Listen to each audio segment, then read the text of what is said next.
Horror Film Festival. I'm here today with Jason Sheedy and Brett Brooks from the film The Mages of Rage and the Desecration of the House of Mimicry. That's an insane title. That's a great title, first of all. And this is going to screen at the October 22nd festival. It's going to be in a drive-in theater at the Dalles. Beautiful, beautiful place. You guys are putting horror on the drive-in screen. You're doing justice to that classic viewing experience. So Jason Sheedy, you are the director. Yeah. Jason, you are the director and co-writer. Brett, you are also the co-writer on this film. So I just want to say it one more time. Mages of Rage and the Desecration of the House of Mimicry. What is this film about? Jason, do you want to tackle it? you tackle this one. What is this film about? What does it mean when you really dig into the undercurrent of what we're trying to say? It's about that is encountered by a demon mime. Goes to an old Victorian home that's abandoned to record, I think, their first music video. And without giving away any spoilers, it turns out that the place is inhabited by a mime, and the hilarity ensues. Awesome. Okay. Oh, so is it a horror comedy? Would you bill it as such? Definitely. Okay. Definitely. We were trying to make like a Midnight Madness. Right? Okay. Yeah. Was that a good enough description? No, that's fantastic, and it's actually funny. There's another interview I did in this festival where they had a mime-based horror villain, right? And they said, "Why are mimes so neglected in the horror canon?" And now we have these two mime things. So, what do you think about that? Why are there no mimes in the horror greats of all time? Why is that? Mimes are in the year. I don't know, like, as you grow up, like, there's something inherently spooky about it. For me, it was always Killer Clowns from Outer Space, the 85. Well, I take that back, 2 films. Killer Clowns from Outer Space and 2 films that sort of cemented clowns are scary. But there weren't, you got mimes are scary. So I think maybe it was just because, clown, that one look, it's like black and white, and there's sort of like, you take it so far, and you can kind of, it branches out to dozens. In my mind, maybe something like that. And yeah, we definitely, our thought process was, as long as we keep them black and white, go like, then he says that, mime feel without looking like a traditional mime, and that was something, look and feel a little bit different. Totally. So yeah. Yeah, it's awesome. Well, we have some of the character design here, and yeah, that mime is excellent. So okay, you like Killer Clowns, you like that stuff. What other inspirations do you guys have behind this film? The idea came about with Jason mentioned briefly, is we wanted to do a Midnight Madness or midnight, and we were at Jason's apartment, his condo, and his concept of a punk band that goes to a Victorian home to record a music video is going down. And I threw in the idea, can there be a mime in it? I've always found mimes like fascinating, and there's never been a place in my body sense. And for whatever reason, it's the idea works. Like on paper, you think that initial conversation, like, that's the stupidest thing I've ever heard. I don't know. I thought everything gelled pretty well when it came down to the final product. Nice. What about you, Jason? Any other inspirations working in this? I grew up on like horror and like all that stuff, and I think like about horror is you can have really dark, terror. Like, you can blend those genres. Like, you can have comedy. It can be more about a murder or like a guy in a mask. And I think so for me, it's just pulling from all those different films. We had seen we went on to a Midnight Madness screening about a year ago at a festival, such a good time, and thought, man, we got to make that style of movie. And it's funny because Brett said heard, and that was sort of like the mantra going in was like, how silly can we make this? Like if all those like little guilty try and do in movies that were maybe just too silly or weren't the right thing, was like, you can take all those just this bucket of into this one story. So I think for me it was sort of interested in horror movies, but also just like the liberating feeling that was, I mean, for the most part, just strictly kind of for fun, like just how far we can take this. Yeah. Nice. So nothing's too comical. You could just throw anything that you liked in there. You didn't have to say, "Oh, different project for this one, different project for this one." You could throw it all together. No, Yeah. I felt exactly that way. I was like, okay, we can have these two characters can, but this would never work in Checkpoint, or this would never work in Finestra, or any that we've done. So I think there was a lot of stuff. I'm trying to go through the movie in my head right now. It was the first time I have done an ensemble movie. I guess Checkpoint kind of, we actually had more than two characters on screen at any given time.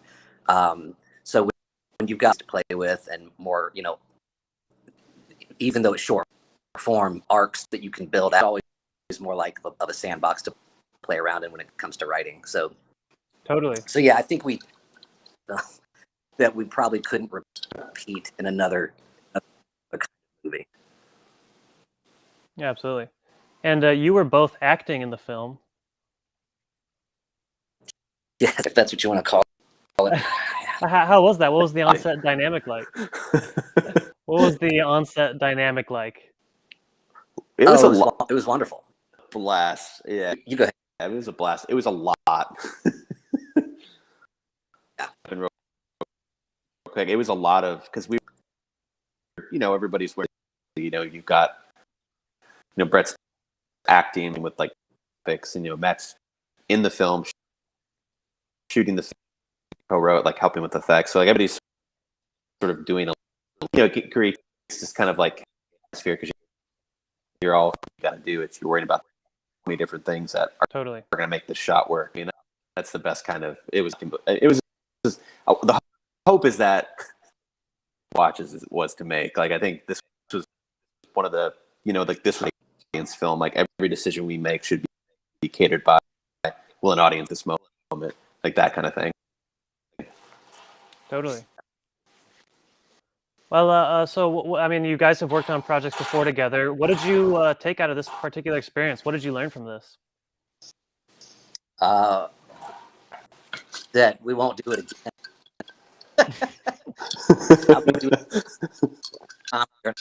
But to Jason's point, like, deliver some lines and then run, try to also like watch the monitor, map, like lighting the things. It was just a lot of like wearing a lot of hats at the same time. Right. I think we learned another movie together in that vein. We would probably only run one role apiece. He's either going to be behind or in front of the camera. I learned that we can do good comedy. I mean, I still go back and watch the film, and just some of the shot choices and the timing with some of the dialogue exchange. This genre before. We've tackled horror plenty of times. We've never really done a comedy, and maybe one of the best things we've done. Nice. What about you, Jason? Did you pull? Yeah. Do you agree on that? Sorry, upstairs. No, absolutely. I think that. Yeah, I mean, it's in every way. I mean, I feel like every movie you do ends up being kind of an experiment. You learn better, maybe what didn't work, but you can figure out a way to do this. Yeah, it was just sort of trying so many kind of new things that it was just kind of, yeah, we definitely, it was exhausting, but again, this is all coming from the perspective, so we get it, like, but no, I think as far as, I mean, something I think, that, and it's just everything you make, like the more you practice at it. So I think for this, it was a longer project, so it was more ambitious from the get-go. Over the last couple of years, it have all been in like the 5 to 10 minute range. Um, and just, you realize how quickly, like, oh yeah, this takes much longer, or like about 4 days, maybe like 4.5, or Yeah. it was so we were shooting a bit more than it was technically standard stuff, but just getting through that process and figuring out itself. Totally. Well, I want to know, it sounds like this was a bit of a different experience for you guys. Are there any stories or fun moments from on set that you can think of, or maybe stuff that wasn't funny at the time but is funny now? Any fires to put out? Nope, no fires. There wasn't any. We're all, if anything, it's like it's finding ways to being silly or making jokes. And I know I'm like that sometimes. We're all like want to make the joke and like we gotta move. Yeah. There was one moment where in the to like give a sense of like kinetic energy that's on. We used a leaf blower in the house to create a wind effect that we were throwing out in front of the currents, so there'd be a little bit more like camera.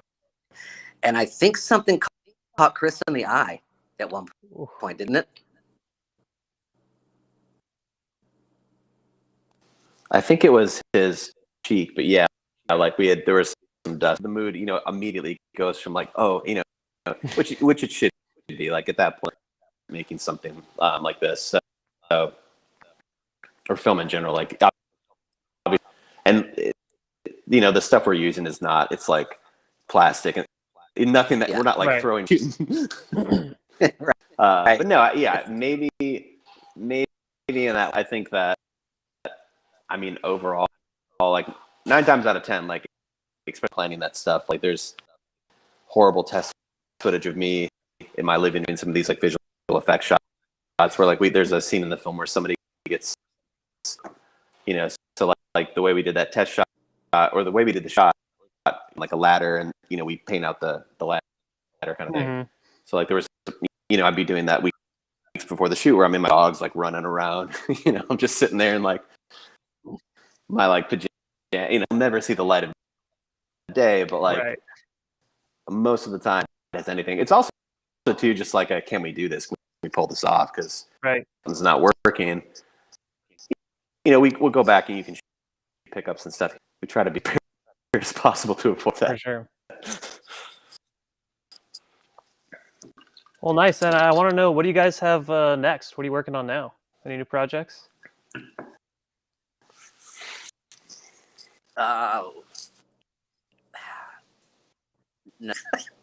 Do we? I don't. We don't have anything. Taking a break. We don't have anything. This was quite an endeavor. Working on individual projects, but I don't think we're going to probably shoot anything again this season. Got a couple of ideas, and we've got a handful of scripts floating around between all of us. We're going to kind of ride the wave on this one for a little bit and see how it goes. It got into the film festival that we forced, so we're really excited about that next month. And I think we're just going to kind of see where this one. I think this film is going to have a very unique presence when compared to the time. So I'll be interested to see what film festivals it gets into, what block into. If it gets any nominations or anything like that. But we haven't really discussed like our next project yet. No, we're still on we didn't finish this. We finished this not August, September, like some, so it's still pretty bad. But yeah, I mean, the looking ahead, like we'll definitely we've gotten this shorts every few months, so just to kind of keep it going, keep things in different genres, and just see what's working out. And in the meantime, I'm trying to go to what we can and meet people and stuff. Totally. Yeah, I mean, Yeah. definitely the goal is to chill out for a second. Well deserved. And do you guys think you'll be tackling comedy some more after this? Are you hooked on the genre now? I'd love to do some more ensemble comedy stuff for me. Yeah, for sure. Yeah, Act. the style of I think the style of comedy that we tried to infuse with this particular horror movie. I mean it's weird.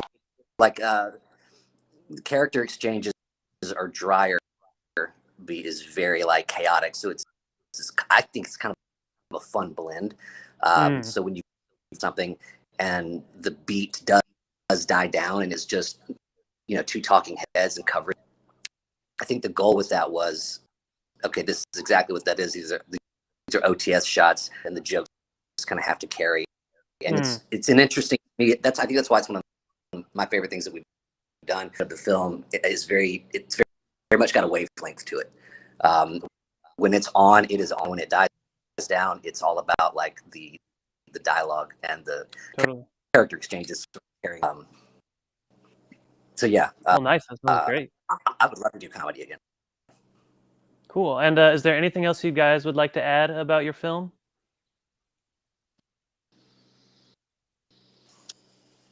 I think, I mean, outside of type of film, like we made it to like watch it with an audience, so they see what people's reactions are. That's some of the most fun you can have as a filmmaker is, going to festivals and sort of being a fly on the wall when your movie's playing. So it's nice for me to kind of just watch it and just see like, oh, that was funny, or that didn't work, or whatever. Just and also just at multiple festivals or locations, you kind of see like consistent, like this was really funny on the West Coast for some reason, stuff like that. Just figuring out those little things that ultimately help you, for the next craft. So, yeah. Cool. Well, thank you guys so much for chatting with me today. I think this is going to be a fantastic movie for people to see on the drive-in theater screen on October 22nd. Thank you all so much. Hope to see you again. Thank you.